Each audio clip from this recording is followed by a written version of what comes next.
Those comments coming after several angles of video showing what officials say is a teenager lunging at someone with a knife before the officer opens fire, preventing an attack. The rule of law is a principle that no one is exempt from the law, even those in positions of power.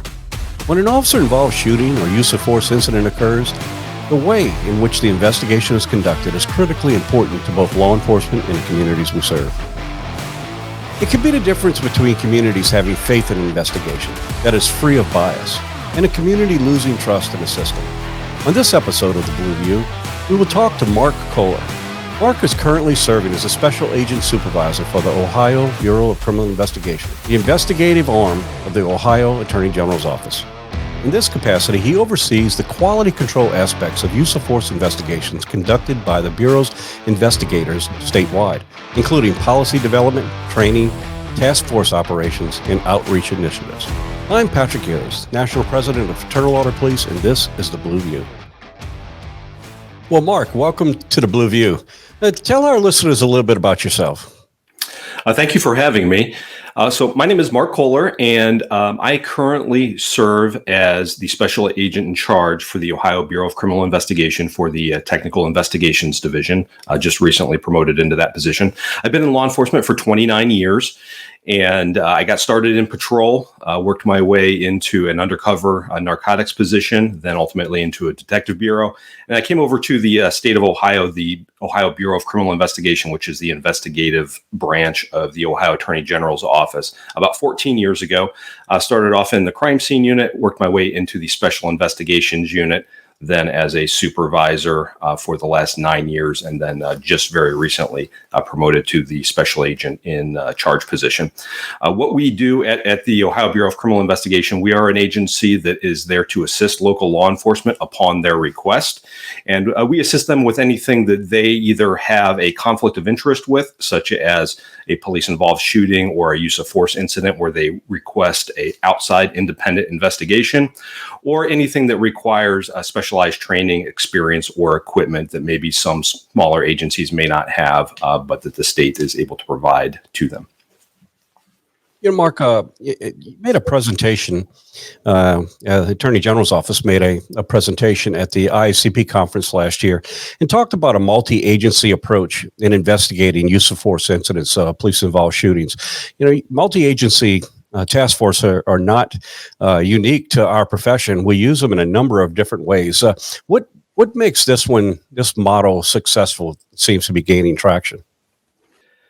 So historically, police officers' use of force incidents tended to be investigated by their own agencies up until just the last few years or so, when the proliferation of video has really thrust front and center the daily work that police officers do into the living rooms of every citizen across the country.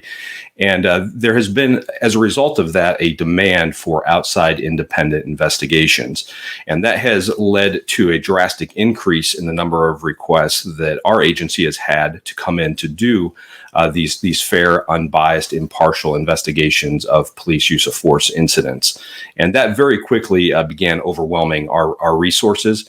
And we had the idea, and it actually was brought to us by a chief of police association, to conduct a task force where we would utilize investigators from local law enforcement agencies, train them to BCI's protocols, and then utilize them to help us with these investigations to essentially serve as a force multiplier for us to be able to do these investigations, to turn them around as quickly as possible. That's in the best interest of every party involved, that we have a resolution as quickly as we possibly can. And by doing this as under the umbrella of a state agency, we're able to ensure that there are consistent protocols that are in place throughout the entire state versus individual task forces that might be able to produce their own policies and procedures and handle things slightly differently in one area of the state versus another task force in another area of the state. We really thought there was a tremendous benefit to having some standardization to that and ensuring that these investigations are being conducted in accordance with what we believe to be best practices. Well, Mark, investigations of this type have certain challenges. A lot of times they're met with skepticism for the public's need to know. At the same time, there's a lot of confidential information that also is derived from this too. How do you, as a task force, how do you balance these two? The public's need to be informed, at the same time protect the integrity of investigation. Good question. So, first of all, as it relates to the integrity of the investigation, one of the things that we are going to be implementing with this task force approach, and just to be clear, we are not up and running with the task force yet. We believe we are very close to being operational, but this is still a concept at this point. And if it is successful in our trial run, then that's something that we hope to maybe be able to expand around the state if there is a desire for that. But one of those aspects is having a conflict assessment for each of those investigators that would be involved in an investigation. We want to ensure that they're not investigating a member of their own agency or a friend from a neighboring agency or anything along those lines. So on each and every investigation that we would be conducting, every member of that task force that would be participating in that particular investigation would be screened for any potential conflicts of interest to ensure that we have documentation to show that we have addressed that issue and that all of those investigators are conflict free to participate in that investigation.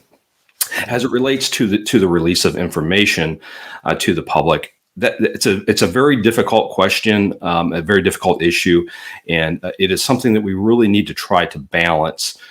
So what we have tried to do in Ohio is, first and foremost, we want to be upfront and transparent with the public and the law enforcement agencies as well with the process. The process is something that we can be very transparent about and we can talk about. And to that end, we've actually authored a book that talks about the best practices and the methodology that we would undergo to conduct such an investigation. So we can be very transparent about the methodology. As it relates to the specific information of an incident, we have to be very careful. If we release information prematurely without all of the context of the particular encounter, people can draw incorrect conclusions without having all of the available information. But also there are certainly instances where it can taint the memory of some of the witnesses or the participants of the incident, such as if they see video footage that maybe is different than what they recall in their particular mind. And we have had some rare instances where people who did not even actually witness the incident might come forward after watching the video and purport that they were a witness to the incident, and they try to slant their observations one way or another to fit their particular agenda. So what we are trying to do now here, again in Ohio, is we want to establish trust by showing that we will be transparent with the investigation, but we're going to have to wait until near the conclusion or at the conclusion of the investigation. And then we will open up our investigative files. We are now publicly posting the results of our investigations after the case is either adjudicated or the officer is cleared of any criminal wrongdoing. Then we are able to share the results of those investigations. So it's not a matter of if we will be transparent, because we absolutely will. It's more of a matter of when it is appropriate to release that information to maintain the integrity of our investigation. Mark, you refer to the word context, and it's so very important. And when you're dealing with evidence, especially video and recordings of incidents, and what's the perception of one sees and what actually occurs when it's taken within context, and all of the challenges that I guess trying to tell a full story in a few seconds is, a very difficult task when there's a whole lot of information on both sides of this that is relevant. So that context definitely creates an issue. But I recently attended a couple of training classes that you did.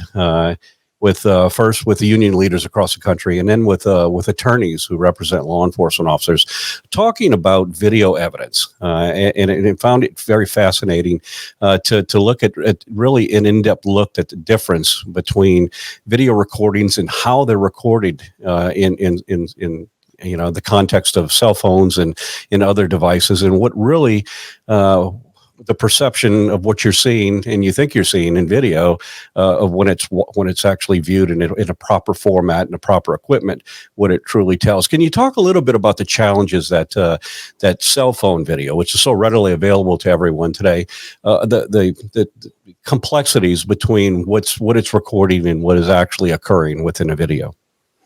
Sure. So there are lots of different issues as it relates to video evidence, whether it's a cell phone video or even if it's a body cam or a dash cam video from a law enforcement source.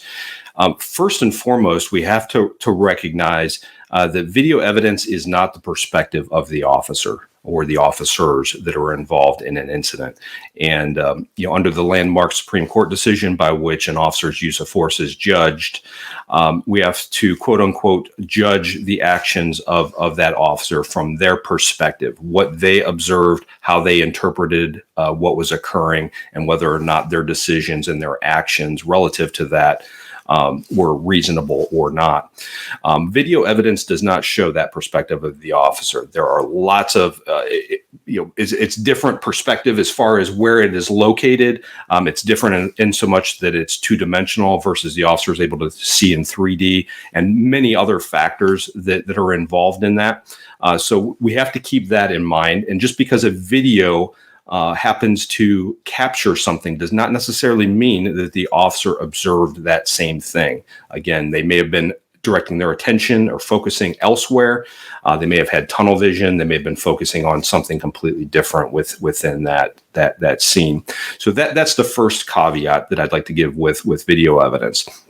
The second thing is that people sometimes tend to believe that the video is what it is.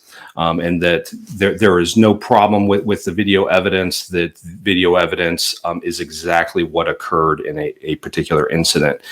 And we all need to understand that there are limitations to video evidence, and many times it does not accurately portray what was really occurring within a scene. Sometimes it may, but there are certainly times where it can give a very inaccurate view of what actually occurred.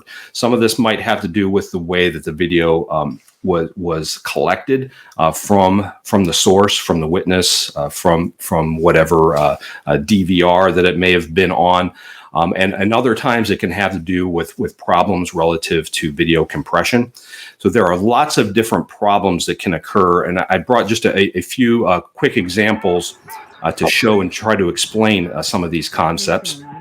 And first we have just a few seconds of a cell phone video of an officer-involved shooting incident that was captured by a witness. And here on the left-hand side, we have the video as it was first given to one of the investigators by the witness. And that video was either text or emailed to the investigator. And something that is important for us to understand is that if somebody is going to be texting or emailing a video, whether it be a doorbell camera, a cell phone video, or so forth, most likely that video is going to be compressed. And that can result in a loss of detail, a loss of resolution, and a much lower quality video. Versus if we actually plug in that device into a laptop or a device that can forensically download that video, then potentially we're able to get a much higher quality video of that same thing that transpired, but a much higher resolution, much higher quality video as depicted on the right-hand side here. They're tasing him. I don't know.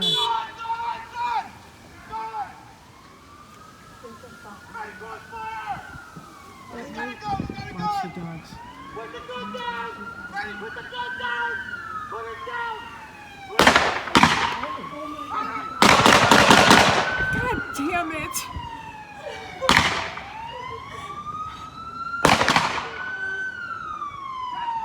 Yes, yes.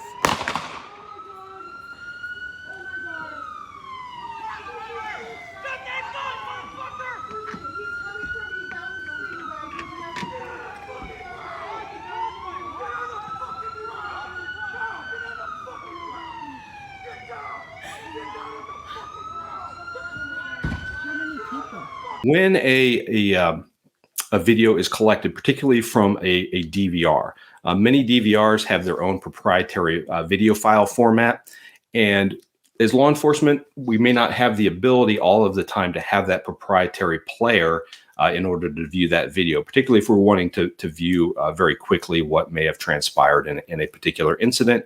So we're tempted to potentially export that video out to a common file format that we can all see on our normal work computers, or even do something like a screen capture of a particular video. And when we do things like that, we are introducing the likelihood that we are going to have some errors relative to that compression. And we'll put up here on the screen another incident. This actually occurred in Canada. And I was given permission to show this video from a software manufacturer that we utilize at Ohio BCI called Input Ace.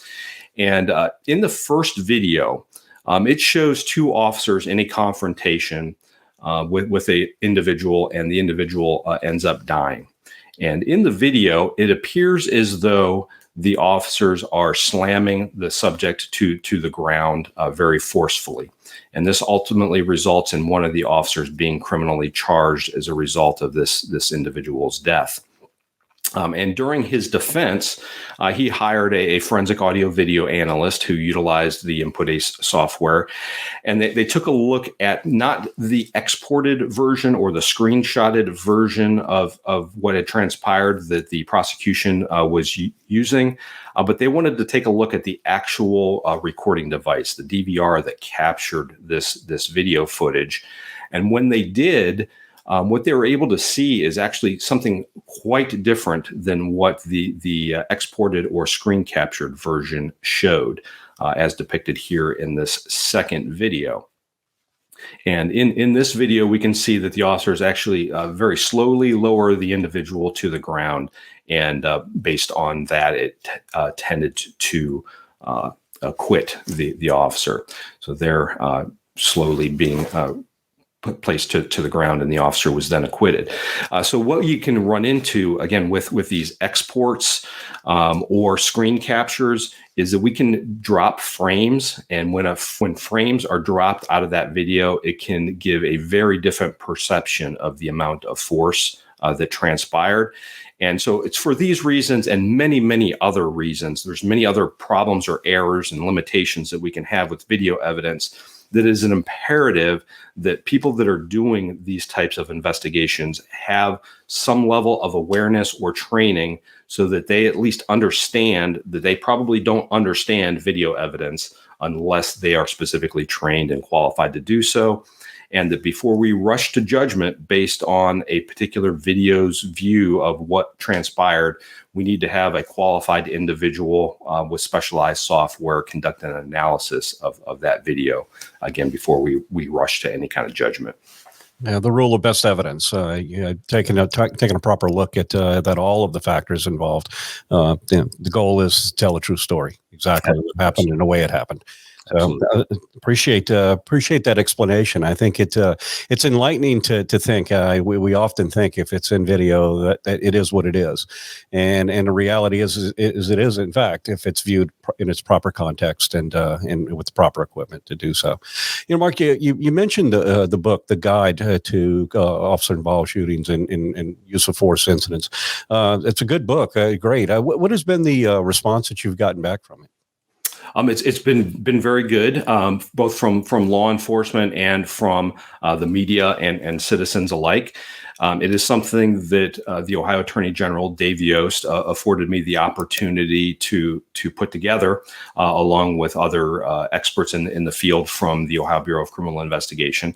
And again, it's putting down in writing what we believe to be the best practices for officer-involved shooting investigations, keeping in mind, though, that it is a living document, that as our understandings of things change or as laws change, it's something that we would need to periodically update. But it is something that it is available to everyone, to the public, to law enforcement, completely free of charge. If you want to download the free ebook version of that, it is available on the website ohioattorneygeneral.gov statewide.gov/best practices. And just fill in a few form fields there, and you can download that ebook version completely for free. Great. It especially in today's scrutiny, the last couple of years, and the challenges that law enforcement have faced, that credibility in approaching with such transparency it ultimately is what we need in order to be able to kill the skepticism of the barriers that have been created between our profession and the general public. So education is key. And your approach in transparency is one that's very helpful in this task. So with that, I'll give you an opportunity to give some final thoughts. And if anyone wants to learn more about this multi-agency task force approach by the Ohio Attorney General's office, how would they go about getting in touch with you or your agency? So they can certainly get in contact with me. My contact information is on the Ohio Attorney General's website. Certainly, I would encourage everyone to take a look at the ebook. I'm more than happy to try to assist any agency that might want to consider putting something like this together. Certainly, there are some challenges to be worked through in creating something like this.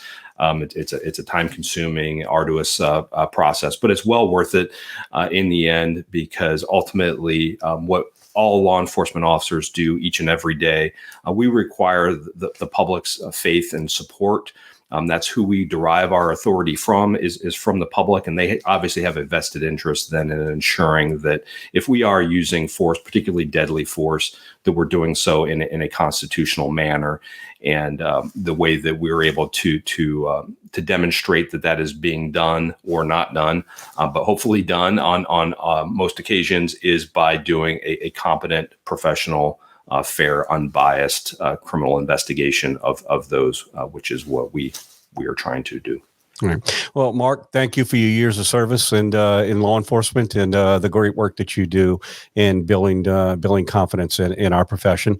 And thank you for joining us on the Blue View. And to our viewers, thank you for tuning into the Blue View, where we talk about the issues that are vitally important to the men and women across this country who suit up and show up in communities across this country every single day, making a difference in the lives of those they serve. Thank you.